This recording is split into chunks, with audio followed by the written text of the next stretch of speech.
Welcome. I'm joined here on stage by singer-guitarist Claudio Sanchez, founding guitarist Travis Stever, brand new bassist Zach Cooper. That's right. Give it up for Zach. And, yes, absolutely. That's for you. And back after 2 records, we've got drummer Josh Eppard. Yes. So, you're too kind. Thank you. Thank you guys so much for taking the time to be here. We're going to have a really good time tonight. We really appreciate you being here. I know he's been super busy. You guys were at Comic-Con earlier, right? Yes. I see some people were there. Awesome. There is no chance the gentleman in the Bane mask was there today, though. That's 0, right? What was that like? Did you guys have fun? Oh, a lot of fun. Yeah, actually, yesterday was the first time we incorporated the band's presence in Comic-Con since 2004 in San Diego. So it was a really enthusiastic experience. I mean, certainly from the fans. It was awesome. Is there a different vibe when you get together with your fans at something like, say, Comic-Con versus like at one of your shows? Or yeah, I guess just because it's more of a one-on-one sort of experience. So yeah, I mean, for me, it's just a chance for me to say thank you, to the fans that are totally invest in all of what we do, the music and the concept. So here's a real question: do you guys dress up? I do. Actually, this year is the first year I went as this. What this is. I don't know what it is just yet. I'm trying to figure it out. But I like it. Thank you. We're going to call it rock chic. That's what that is. It's awesome. Well, cool. I want to talk a little bit real quick. The word epic kind of gets thrown about a lot in our culture these days. Somebody makes a reasonably large omelet, puts it on Instagram, calls it epic, right? But I think what you guys are doing, not to discredit the omelet, what you guys are doing is truly epic, I think. And what I'm talking about, of course, is the Amory Wars, right? So, yes, absolutely. So this is something really cool, of course. It's a narrative spun across your 5 previous studio albums. 2 million copies, by the way, in the United States alone sold already. Yes, huge deal. And truly, this is a good versus evil sci-fi science fiction epic, right? So my question is, what inspired you to write your albums as one continuous story rather than self-contained stories? Well, when I started writing lyrics for the band I was in at the time, I was actually 18 years old when I became the singer frontman. I found that I had a hard time confessing myself in the lyrics, singing songs about me. But that was my release. So I kind of created this piece of fiction to essentially act as kind of a curtain to hide behind. And when I created the idea of Coheed, because I'd done that so much, I decided, well, why not kind of create this thread that sort of goes through all of the records, connects them all together. So obviously a huge epic tale. I want to talk a lot about the most recent entry, and then when we open it up to Q&A, if you guys want to really dig deep, there's a lot of source material to go through there. But talking about this, you guys are in the studio 9 months, right, for this, and you come out and we have the Afterman. Ascension, which is out now. Who has the new one, by the way? Who's heard that? Yeah. Perfect. So this is part 1. We're going to get part 2 in February, I believe, and that's going to be called Descension. Talk to us a little bit the concept for the Afterman. Okay. Well, the pre-existing Coheed records are essentially the story of Coheed and Cambria, and that has been concluded with the prequel story of Year of the Black Rainbow, which was the last record. Now we're on to the Afterman, which is sort of the prequel to that, where we actually find out the origins of the Afterman, who is Cyrus Amory, the namesake of the mythology. And Ascension is actually, literally, he ascends to the keywork and finds out what its value is and relationship is to the 78 planets of Heaven's Fence. So he finds out it's not exactly what he thought it was in his theories. So Descension is actually, he returns to planetside and finds in his absence, because he's been away for about 1.5 years, that basically his personal life has kind of fallen apart. So yeah, that's sort of that. So where do these stories come from? What's the inspiration or sort of the catalyst, if you will, for the story of the Afterman? Well, for me, this record, we started writing this record about 2 years ago. And at the time, we didn't have a label, so we wanted to take some time off. We had done a whole lot of touring, so it was just like, I just started writing to write. There was no concept. So basically just started writing things about the stuff I had been experiencing at the moment in time.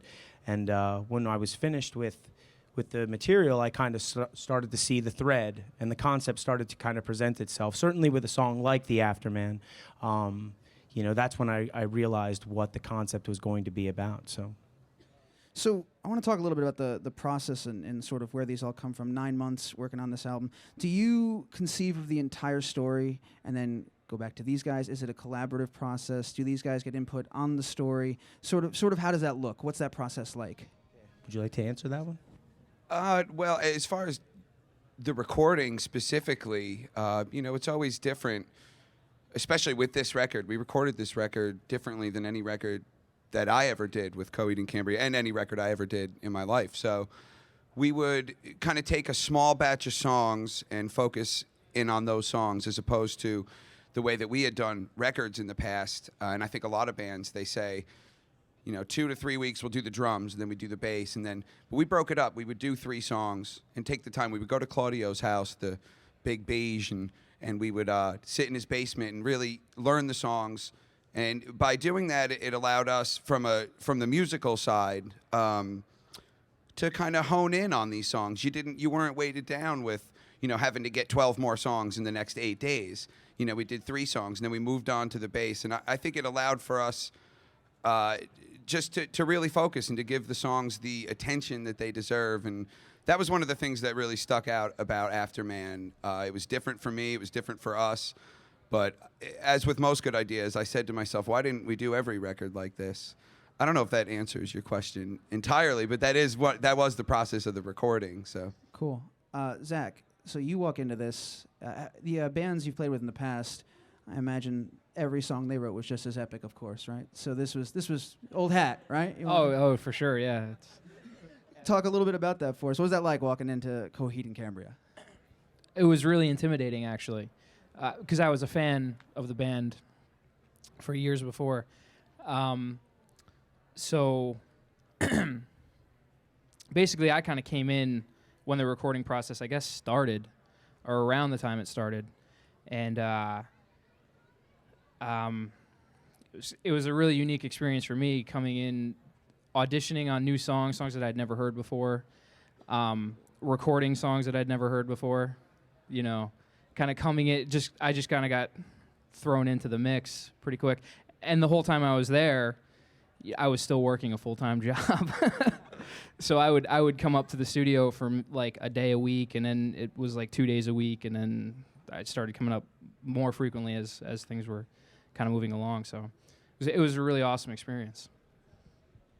So, Claudio, I have a quote here, which means you definitely said this. Oh, God. Yep.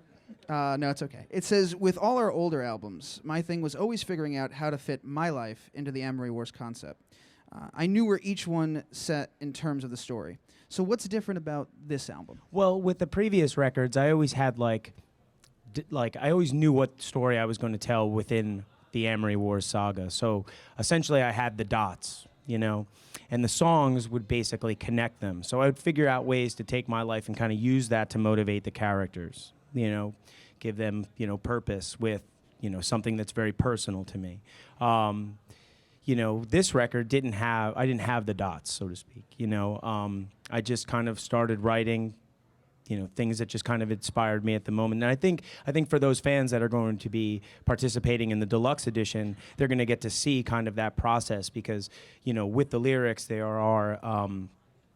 there's like kind of what the song was inspired by in terms of my experience, and then how that sort of translates into the concept, the story of Cyrus Amory. So there are sort of direct connections to certain things. So I think that's going to make for a very cool experience. But this time around, I kind of let myself be the concept. And it's kind of cool because in a way, I see more of myself in Cyrus Amory than I have ever with any of the other Coheed characters from, you know, the pre-existing parts of the story.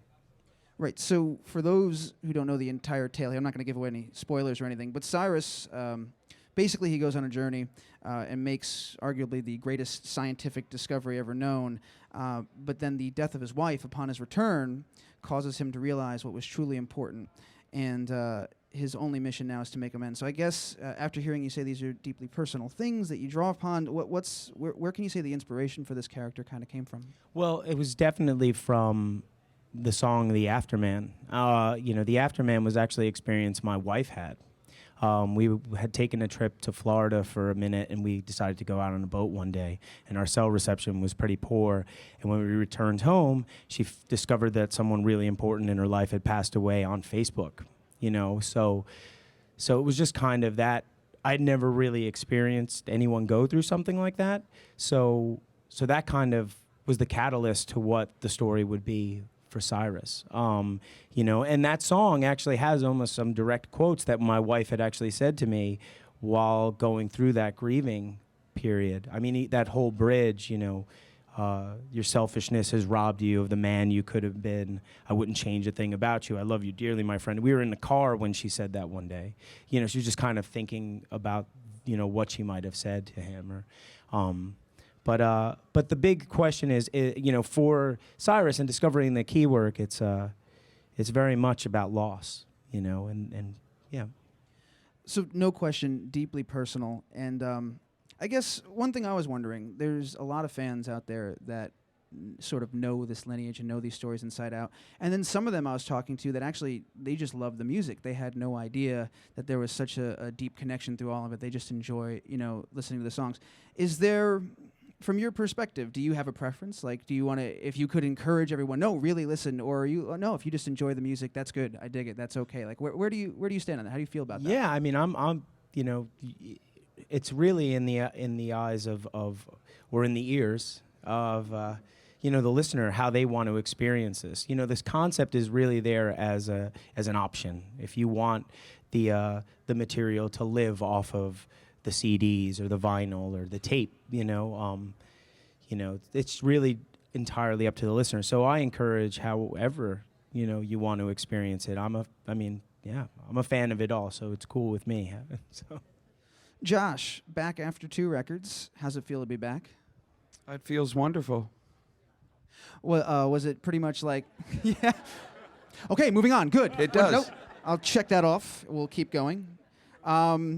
But was it pretty much like walking back into just walking in with a bunch of old friends again and just picking right back up? Was there an adjustment period? What was it like just coming back in after the 2 records? 2 records, a long time. Almost 5 years. That's a long time. It was. As soon as we played together, it was still there. I don't want to, come off as like cocky or anything, but there was something there, and there was, you can't really put a price on, or you can't really put your finger on what it is when you live in a van together and you play every night and you grow up together. And there's just this thing that lives in our internal meters or something about the way we play. This didn't have to work. There's plenty of guys that played together for a long time and then played with somebody else, and when they came back together, it didn't work. So I was so ecstatic and relieved, not only to be playing music and to look over and see Claudio and Travis, but to be back in my band and to be, home again where I belong. Awesome. So the album, the recent one, self-produced with Michael Birnbaum and Chris Bittner, who, incidentally, they helmed the first 3 albums, right? Cool. So what was sort of the reason going back there with Michael and Chris for this record? Where did that come from? Well, for me, I'm now 34 years old, and the last 2 records we had done in L.A., and I kind of wanted to be home for this one. And Woodstock is only about an hour from where I'm living now. And I also wanted the option to go back to the Beige, my home, and rehearse the songs with the guys and work on the segues that would glue the songs together. And, Beige played a huge role in this record. I think sometimes it gets overlooked with all the talk about the studio. I mean, we did, I wouldn't say most of the work, but certainly a lot of the work, in Claudio's basement and in his little studio upstairs. It was definitely a crucial part of Afterman. So, yeah. So, obviously, very near and dear. What is, if we go through the whole thing, I know this is like asking you to pick a favorite child, but what's your proudest moment on the record, if you can think of like? Oh, no. I want to go down. I want to hear everybody say it. Okay. Can I go last? Yeah. Sure. I would... For me, there's many, but I think Evagria, The Faithful, is a song that it felt adult to me. I mean, we were trying to accomplish something. We don't, I don't think any band just wants to, I don't know what the saying is, rest on their laurels or whatever it is. That's But, the thing, yeah. we were pushing ourselves to do something that was a little bit more, I don't know, adult contemporary, more Peter Gabriel. And I just thought that we nailed it. And it's one of my favorite Coheed songs ever. And every time it comes on, I like it more. And I'm just really super proud of it. And I think it's just a tremendous song. And that's just one of many moments on the record, though. But Me?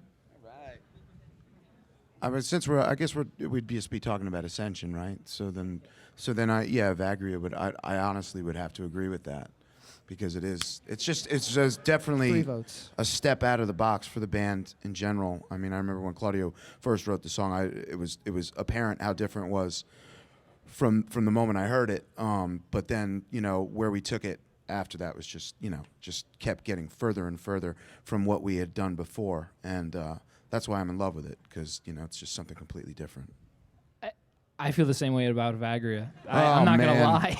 Sure. It just seemed like a bunch of sheep. when I went in and heard it for the first time, it kind of took me by surprise. It was felt like a really far leap from what I would have expected to hear from these guys, which I guess is kind of a silly thing to expect anything, but it was definitely you could hear it was just like a risky, maybe, I don't know if risk is a good no, term, I but think that's great. but you It know what I was. mean? Like it's so far removed from a lot of the other material that, and it was a real treat to play on and everything. Claudio. Okay, so I'm gonna have to pick something else because we're trying to sell a record here. But no, truthfully, I mean, I'm gonna go with Afterman because for me, I recorded a lot of those elements on the road. The vocal was recorded in a bullet mic, like in Florida somewhere. The guitars were recorded with like a miniature pod. These are sounds that you don't really equate to like these full-on productions. And the vibe was so great in those demos. It was captured so well that it was like, if it's that saying, if it's not broke, don't fix it. I thought that was like really special, that we decided, what, this is good, let's keep this. And then we put everything else around it. And I think that creates a very interesting dimension for that song, where these elements were recorded at one time, but then the drums and bass and John Medeski playing the keys, it's just like, it just added a completely different dimension. I feel like that song sort of kind of sticks out and is, yeah.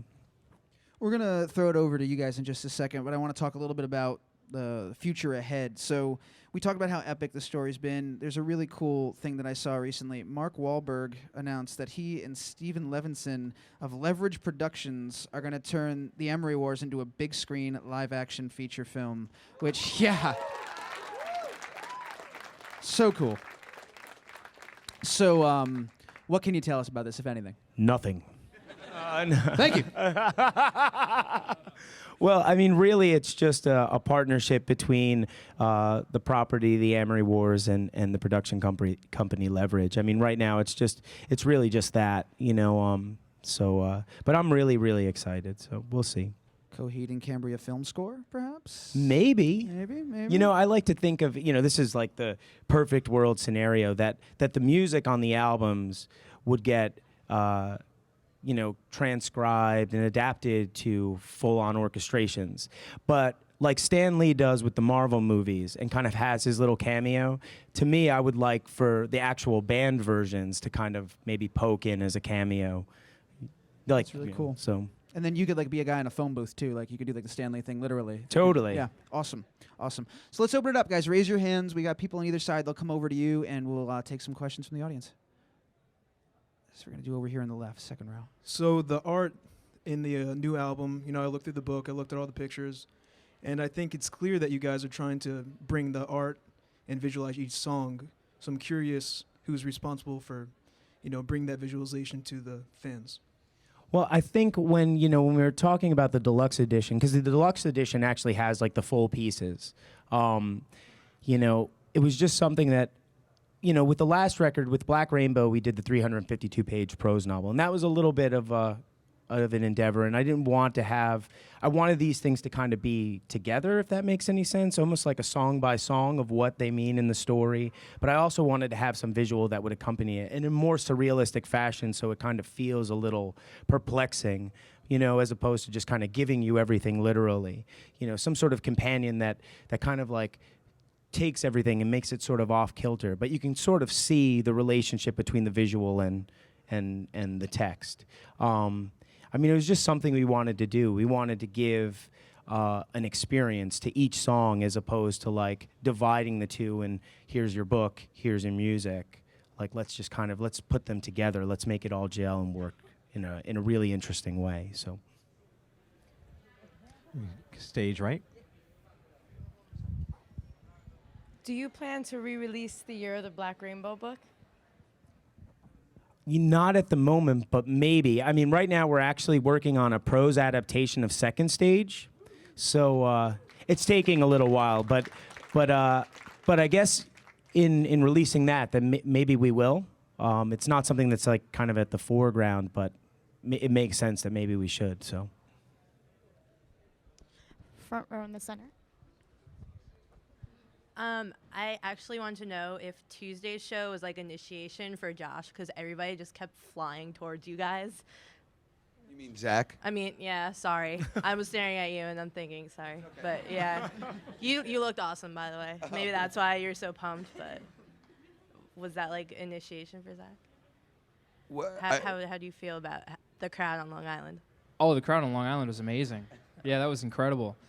Kids were just kind of flying up on stage. Yeah, it was pretty wild. It was amazing to the point of danger. It was actually, it got very dangerous. Yeah, I got knocked around by a couple of the security guys because they were trying to get kids off the stage. I was actually standing in front of Travis, and he looked down at us and he told us that we were in trouble. And I just knew that we all were gonna die eventually. Like this is like, I just was like, oh my God, it was crazy. And I'm really happy you guys did it on Long Island. Thank you. Yeah, that was a really special show for us too. I mean, that was actually the bar where we filmed the video for Favor House Atlantic, 8 years ago or something. So to be back there and playing with, the diehard fans singing along was really special for all of us. Yeah, I have bruises on my back. Yeah, so most shows I have bruises somehow, and I'm the drummer. I don't even know how I got bruises.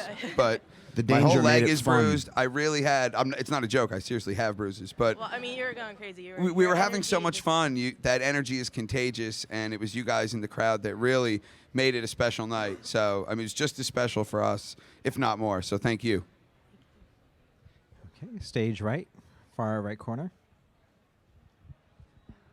Obviously, you've had the Never Ender series for the concert-wise, and with the 10-year anniversary of In Keeping Secrets coming up next year, I was wondering if there were any plans for a Never Ender for In Keeping Secrets, like you did for Second Stage. It's certainly something I've been thinking about, but it's a little tough because Afterman will come out in February.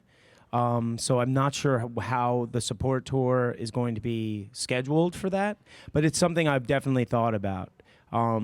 Because, that's an important record in this band's history, and it should be, honored, I guess. Left, fourth row. Right here. Claudio, what does your daily hair routine consist of? Holy mackerels. I was like, fingers crossed, that's not going to happen at this thing. I love your hair, by the way. Thank you. Well, I don't really do anything to it. I use Pantene Pro V.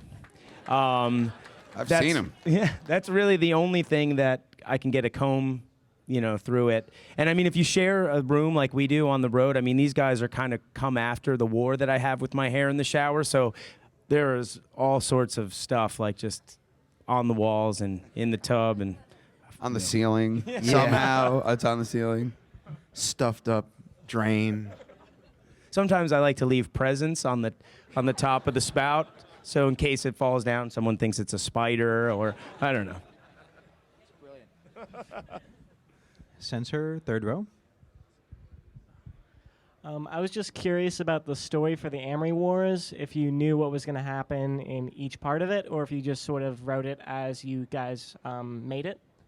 Well, for the original, the Coheed story, I always thought when originally writing it was going to be a trilogy, that it was going to end with In Keeping Secrets, and I was going to go back and tell the Year of the Black Rainbow, the origins of Coheed and Cambria. And then when I wrote the record, I saw there was no definitive conclusion to the overall story arc. So that's why Good Apollo got broken up into two pieces: Fear Through the Eyes of Madness and No World for Tomorrow. So that way, I totally came up with a conclusion. But for Afterman, I had no idea.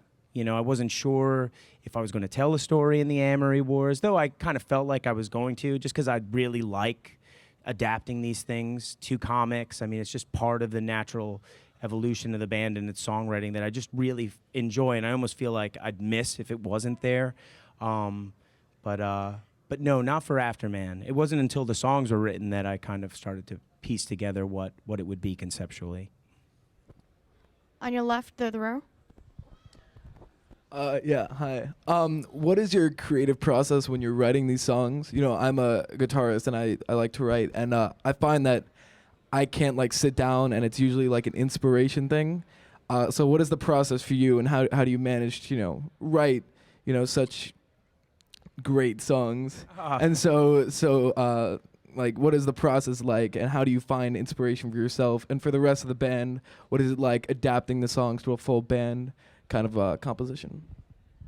Well, I mean, for me, when I start writing the songs, I usually have some sort of means of documenting it. That's part of the writing process. When I was a kid growing up, I always had a 4-track, and I was always cataloging stuff and then, tracking against it and just kind of building upon it. That's really just it. I mean, I'm always inspired by life and the things that kind of happen. I mean, again, that's just the fuel to the fiction. So, but that's just a part of the writing process. Usually I'll start with a guitar part, I'll track that, and I'll get kind of bored with just playing that over and over again, and I'll create a melody. Or if I find that starting on guitar is gets a little too bland, I'll find some sort of chant sound and create a loop out of that and sort of play against it. And so, yeah. And then you guys want to take on? Yeah, I mean, Claudio, who's, clearly the main songwriter in Coheed, and brings us songs, and, we kind of flesh them out. And I think, it's worth mentioning, too, we have friends in other bands, and I've played in some other bands and stuff, and, most bands you have to have a leader and somebody that, is the songwriter. And, for us, that's Claudio, but more so than a lot of other people in other bands, not just because it's Coheed and Cambria, Claudio lets you really explore your own kind of borders and push yourself and do things that are creative. I mean, Coheed and Cambria is a creative band, and I mean, for a drummer, it's the perfect animal. I mean, are you kidding me? It's just you get to be creative, you get to be a part of these great songs, and certainly with this record, like before when I said it was different than any other record we recorded, we were all there the whole time, throwing ideas around. Hey man, right here, go wee, and having fun, which is the lifeblood, I think, of any band, and we had a lot of fun making this record. And I mean, it got, I don't want to speak out of line or say anything I'm not supposed to, but it got to the point where, years ago when, obviously, clearly there were troubles going on with some of the guys in the band, myself, obviously, and I can only speak for myself, but, it got to the point where you'd do the drums and then you'd kind of take off and leave, and it wasn't your best friends making a record anymore, and it went right back to that on this record. And I think I can hear that in the songs, somehow that goes into the tape and then into Pro Tools, and it makes its way on that record, and that's one of the reasons I'm really proud of this record. So, and also on Descension, there's a lot of songs that Travis actually helped really contribute, really great songs where in the studio, he'd be working on a riff, and I would find a really interesting quality in that, and then take it home to the the hotel that we were staying in and work on it and arrange it, and then come back, and then we would just, let's put the drums back up and let's get in there and track this, because this song has an energy, and let's really kind of work that. Yeah, there's literally a song. We were going into the studio to work on something, and Travis was off in the kitchen playing something, and we literally stopped everything we were doing and recorded that song. It's called Dark Side of Me, and it's on Descension. And yeah, I can't wait for you guys to hear it. And I can add that when that happens and dudes, especially Claudio, gets excited about something like that, it makes my world. So, because I've had the honor of contributing to the things that he's written for so many years. So, you know, if he finds something interesting in what I'm doing, or it's something that I'm adding to a song that he does, for me personally, that's what makes my world, and being able to play with these guys in general. Because Yeah. it's Also, like I think that speaks to the. Claudio lets you be a musician and lets you live. I don't want to make him uncomfortable. I feel like it's a little, but he does, and that's what makes him a great leader.